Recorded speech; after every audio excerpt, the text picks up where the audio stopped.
بسم اللہ الرحمن الرحیم۔ السلام علیکم پیارے دوستو، کیسے ہیں آپ لوگ؟ امید کرتا ہوں خیریت سے ہوں گے۔ پیارے دوستو، آج ہم عموماً بات کرنے جا رہے ہیں بے نظیر انکم سپورٹ پروگرام کے حوالے سے۔ عموماً آپ کو بھی اس چیز کا واضح علم ہوگا کہ شہباز شریف کی نئی حکومت نے ایک نیا اعلان کیا ہے کہ 786 کی مدد سے 2000 روپے مل سکتے ہیں۔ اب یہی سنتے ہی بہت ساری میری بہنیں اور میرے بھائیوں نے ایک بھاگ دوڑ لگا لی اور 786 پر دھڑا دھڑ شناختی کارڈ نمبرز بھیجنے سینڈ کرنے شروع کر دیے۔ اب یہاں پر بہت سارے لوگوں کو جن کو پیسے ملنے تھے ان کو پیسے مل گئے، بہت سارے لوگوں نے اسے بیکار کہہ کر، اسے فیک کہہ کر برا بھلا کہا اور چپ کر گئے، لیکن بہت سارے لوگوں کو اس کی رجسٹریشن کا، اس سے پیسے لینے کا صحیح طریقہ کار ہی معلوم نہیں ہے۔ اس کی ویڈیو کے اندر ہم آپ کو مکمل تفصیل فراہم کریں گے، مکمل تفصیل دینے کی کوشش کریں گے، اور آپ میری بہنوں اور بھائیوں کی مکمل کوشش کریں گے کہ آپ کو بھی پیسے دیے جائیں۔ آپ لوگوں نے جو باتیں آپ سے کہی جاتی ہیں، جو بھی آپ انفارمیشن آپ سے تفصیل کے ساتھ بتائی جاتی ہے، آپ لوگ انشاءاللہ ان پر عمل کیا کریں، آپ کو بھی پیسے دیے جائیں گے۔ اب یہاں پر سب سے پہلے بات کرتے ہیں کہ 786 پر جو سب سے بڑا مسئلہ، پہلا مسئلہ جو شروع ہوتا ہے، وہ عموماً بہت سارے لوگ کہتے ہیں ہمارا شناختی کارڈ نمبر ہی SMS ہی نہیں ہو رہا۔ تو میں آپ کو بتا دوں، اس کا مطلب ہے کہ آپ کے موبائل کے اندر بیلنس نہیں ہے، اور کوئی بھی مسئلہ نہیں ہے۔ بیلنس کے بغیر 2 روپے کچھ پیسے ہوتے ہیں جو آپ لوگوں سے چارج کیے جاتے ہیں آپ لوگوں کا SMS سینڈ کرتے وقت۔ اب یہاں پر بات کر لیتے ہیں کہ شناختی کارڈ اب پیسے بھی ہیں، تو میں آپ کو بتا دوں سگنل وغیرہ کا پرابلم ہو سکتا ہے، اس کے علاوہ میسیج سینڈ ہو رہے ہیں۔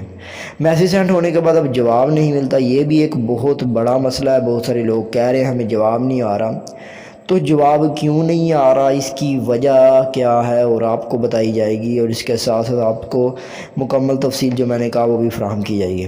سب سے پہلے آپ کو بتاتے ہیں کہ آپ لوگوں نے رجسٹریشن کس طرح سے کرنی ہے۔ اب اسی رجسٹریشن کے عمل کو اگر آپ پیرا کرتے ہیں تو آپ کو پیسے مل جائیں گے، اور آپ کو باقاعدہ جواب بھی آئے گا۔ سب سے پہلے آپ لوگ ایک چیز کا پتہ کریں کہ آپ لوگوں نے موبائل فون کے اندر بیلنس ہے کہ نہیں ہے۔ اگر بیلنس ہے تو پھر آپ لوگوں نے اس چیز کو ٹرائی کرنا ہے۔ اور دوسری چیز میں آپ کو بتاتا چلوں کہ آپ لوگوں کے موبائل فون نمبر جو کہ رجسٹرڈ ہوتے ہیں شناختی کارڈ پر، کسی نہ کسی شناختی کارڈ پر رجسٹرڈ تو ہوں گے۔ آپ لوگوں نے اس شناختی کارڈ نمبر پر جو بھی سم رجسٹرڈ ہے، پہلے اس کے اندر بیلنس ڈلوانا ہے اور پھر SMS کرنا ہے۔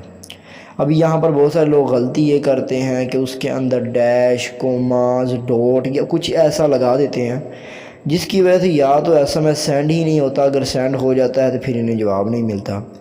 تو آپ لوگوں نے ان تمام چیزوں کو بذریعہ غور سمجھنا ہوتا ہے، پھر ہی آپ لوگوں کو جا کر آپ کا میسیج سینڈ ہونے کے بعد پیسے ملتے ہیں۔ اب یہاں پر بہت سارے لوگ کہہ رہے ہوں گے کہ ہم نے اپنی شناختی کارڈ نمبر سے اپنا میسیج بھی سینڈ کیا لیکن پیسے نہیں آ رہے۔ تو میں آپ کو بتاتا چلوں کہ آپ لوگوں نے وہ جو فون نمبر آپ کو بے نظیر پروگرام یا آپ لوگوں نے 8171 سے جس شناختی کارڈ نمبر سینڈ کیا تھا، کوشش آپ لوگوں نے پوری کرنی ہے کہ اسی موبائل فون نمبر سے آپ لوگ اپنا شناختی کارڈ نمبر سینڈ کریں، کیونکہ حکومت کے پاس جو پہلا فون نمبر رجسٹرڈ ہوگا، آپ لوگوں کے پاس احساس کی جب امداد لیتے تھے تب جو فون نمبر رجسٹرڈ ہوگا، یا بے نظیر پروگرام کی امداد لے رہے تب جو شناختی کارڈ نمبر اور فون نمبر رجسٹرڈ ہوگا، تو آپ لوگوں نے کوشش کرنی ہے کہ اسی فون نمبر سے بس 786 کے اوپر آپ لوگوں نے کال کرنی ہے، کال نہیں کرنی بلکہ SMS کرنا ہے۔ اگر آپ لوگ کال تو پہلی تو بات ہے کال اٹھاتے نہیں، اگر اٹھاتے ہیں تو آپ لوگ بھی اس کے ذریعے بھی رجسٹریشن کروا سکتے ہیں۔ اب رجسٹریشن ہونے کے بعد وہ پیسے کب ملتے ہیں، جوابی میسیج کب آتا ہے، تو میں آپ کو بتا دوں کہ 1 سے 1.5 ہفتے، 2 ہفتے یا مہینے تک جواب آ سکتا ہے۔ آپ لوگوں نے بار بار SMS کرنا ہے، بار بار آپ لوگ ایسا کریں، آپ کے گھر کے اندر جتنے موبائل فونز ہیں اپنے شناختی کارڈ اٹھائیں اور ان سے اپنے شناختی کارڈ دھڑا دھڑ سینڈ کرنے شروع کر دیں۔ انشاءاللہ امید ہے آپ کو بھی پیسے مل جائیں گے۔ ایسے ہی بہت سارے میرے بھائی ٹرائی کر رہے ہیں، بار بار میسیج کرتے ہیں، پھر جا کر پیسے ملتے ہیں اور پھر جواب آتا ہے۔ تو امید کرتا ہوں ویڈیو